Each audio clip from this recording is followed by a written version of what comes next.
Louis and Jenna, you've good morning. Good morning. And I just catch you getting out of your truck for another setup because you seem to have convinced a few friends to live in a yurt. My question: you've lived now just a little over a year in your yurt, and how is this? Oh man, it's been amazing. It totally converted to the yurt style of life. Yeah.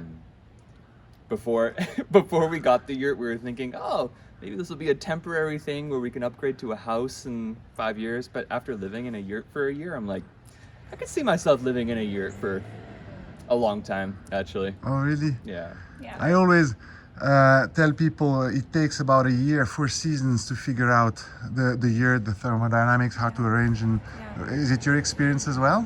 Totally.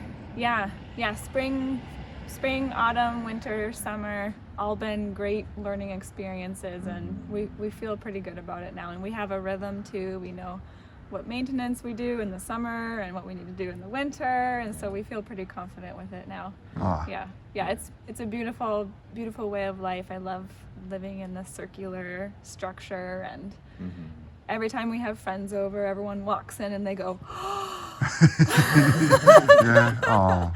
yeah. And so, and what about challenges? I'm sure you've had some. What were the biggest challenges? Yeah, I can think of one is like overheating in the yurt is a big one. Like sizing the wood stove appropriately to the size of the yurt, because our wood stove is rated for about 3,000 square feet, Which is 380 huge. square foot yurt.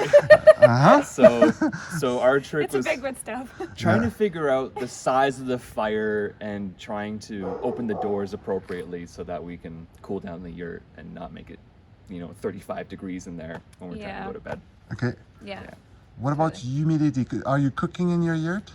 We are cooking in the yurt. We find that the wood stove helps with the humidity. Like the wood stove helps keep it dry. So sometimes when we're cooking and there's some humidity happening on the windows, we just get a little fire going. But we haven't actually had too many issues with humidity, mainly just with like rainwater leaking in through the bay windows, and we've been doing a lot of caulking and Okay. trying to maintain. That's been the main moisture problem, is like moisture coming in through the windows. The windows. Yeah, I always say we've got about 3,000 years experience with the yurt, but the windows it's 3, Yeah. so it's improving. Yeah. And I'll show you a few things because they are getting windows. I'll show you a couple little things. Cool. Thank you so much, you rock. Yeah. Pulled something out of you. I was surprised there were a little, Yeah. not enough challenges there. Part two. So there's a second one. So take 2 for the toner challenge you've had.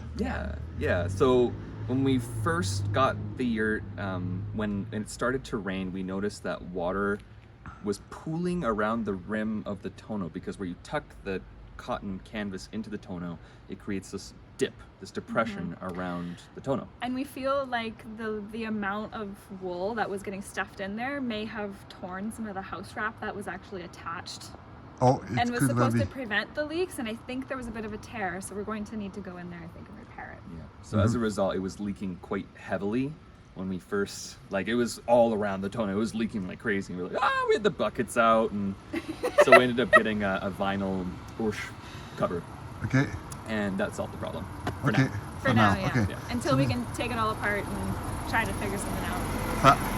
Fantastic. Okay, we've changed a little bit the way we attach the house wrap to the tonneau, Okay. and we've made now our new tonneaus a little thicker to allow more space. But Nice. anyways, Yeah. again, you found a solution, and there are challenges. They happen, but thank you very Yeah, very and it much. doesn't happen to everybody too, right? Like we have friends who got one out in Slocan Valley.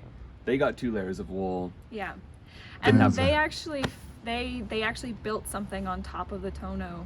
Like we have to go take a look at it actually to see what it was, but they got some A flashing around some it. flashing or something that they cocked to the top or something, and they said that that's worked wonderfully. Yeah.